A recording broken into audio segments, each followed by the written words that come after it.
Kerbal Space Program, one of my favorite computer games, and here you see a spaceship that I've created myself, and I'm approaching Moon here. I'm 30,000 meters roughly above the surface of the Moon, and the first step here to prepare for landing is to get rid of the empty stages.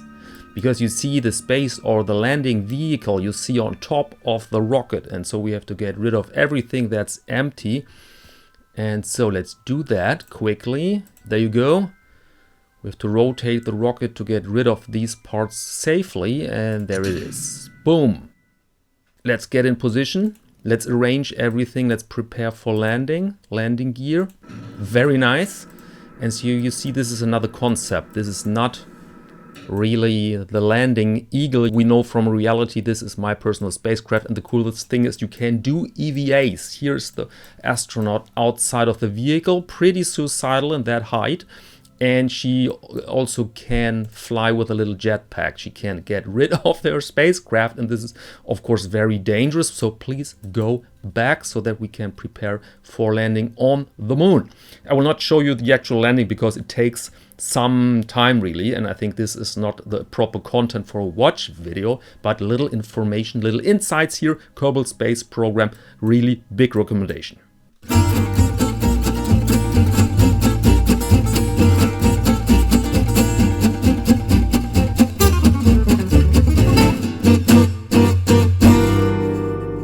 Welcome to Caseback Watches. My name is Tim, and in this episode we're going back to the Moon.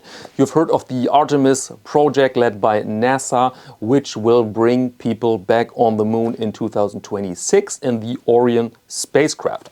And it happens to be that in France there is a young watch company filled with space buffs like myself, and they're specialized in moonphase watches. They call them projects, and they name them after important steps in space exploration.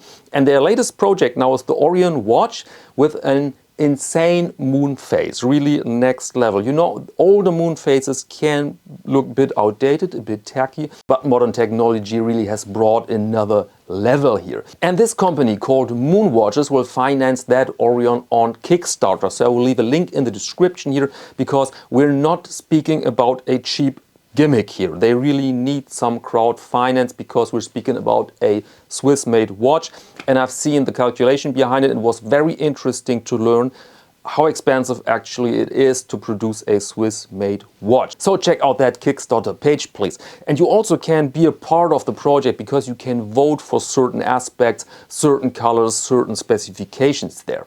And now let's go into the lightbox. Let's check out that watch.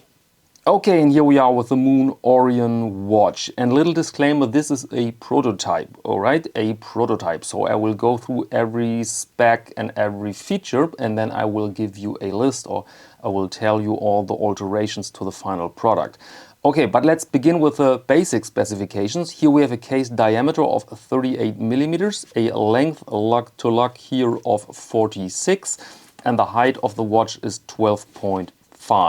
Then we have a lug width here of 20 millimeters. We have a regular crown, but the watch is waterproof up to 100 meters. Very good. We have the sapphire crystal, and inside now is the cylinder SW288-1A.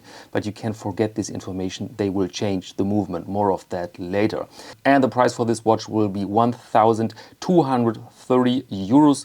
Without taxes. So you are roughly around 1,400 US dollars, I think. By the way, calf leather strap, I forget to mention. Here we have a nice calf leather strap. Okay, now we have a lot to discover here. First, let's check out the dial, of course, and there you have the Moon. And this is a very delicate thing, very advanced construction. What you have here is the real Moon, so the real craters and the real, let's say, landmarks of our Moon. And this is done with a laser in superluminova. So basically you can imagine a canvas made of superluminova, and then they engraved it with a laser to create that Moon. I will show you that thing in full glory in a second. And behind the Moon you have these stars, and these are in fact real stars. So also a real, so to speak, layout of stars. And you have here the Orion constellation, and this is incredibly accurate. I've read that they engraved these stars with a tolerance of 1 micron. That means 0.001 millimeters. So incredibly precise, incredibly small. The dial you can have in different colors. I've chosen here this black dial, and it's a construction made with 2 layers.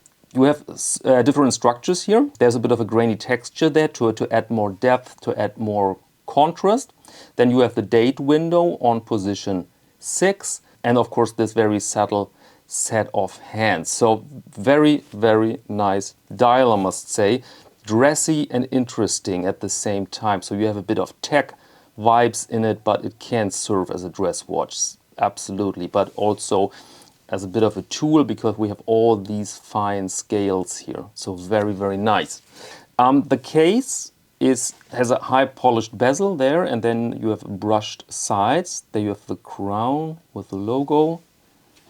Here's the case back. They will change that. Let me erase fingerprints. There you have a spacecraft, the Orion spacecraft. There is Synodic 29.5. This is the revelation of the moon, 29.5 days. Very interesting. Then you have here this strap. So the case is, yeah, it's not super exciting, but it does the job. Appears a bit high. I wanted to mingle around the height of the watch with 12.5. It's not really dressy, that look here. But they will change this, more of that in a minute. But first let's operate the watch. This is an automatic movement. And so this means you can hand wind it a bit, then you have this typical scratchy sound and feeling of that cylinder line. And then you have position 2 for the time, to move the hands out of the way. Date has changed. Very elegant hands, right? Very, very fine and elegant hands. Hackable movement. Second hand has stopped, and that nice yellow. There you go. Very nice. And with the position 1 now, you can manipulate the date. That's the quick set for the date. And you can manipulate the moon. There you go.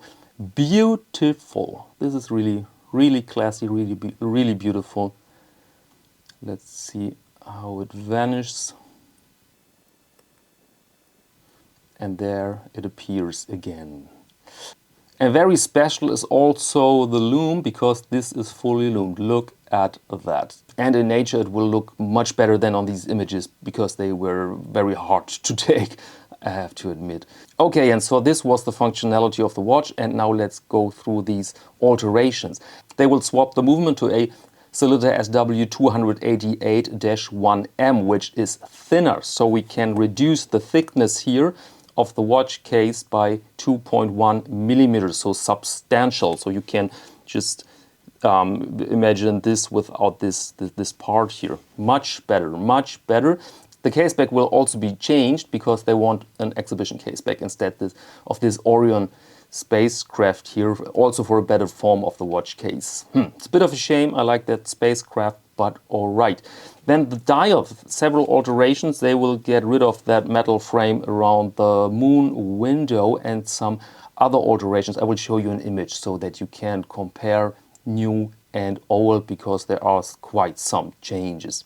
And the last change is around the moon, or the moon itself. They will make that luminescence canvas a bit thicker, so that they can engrave deeper craters, and so you have a bit more of a 3D effect there. And they will enhance the luminescence, so that the craters stay dark and the surface will be bright, and the stars also will be a bit brighter with a new luminescence. And I think this is just a very, very nice feature. And so overall, very strong watch, and I think the final product will really amazing in case you're a space buff, and also for other people, because it's just a good looking and very interesting looking watch. And there you go, there you have it on my wrist. 38mm watch, 17 centimeter wrist. There you go, very elegant, very classy, and I have to give them, that's indeed a nice strap. Very interesting combo.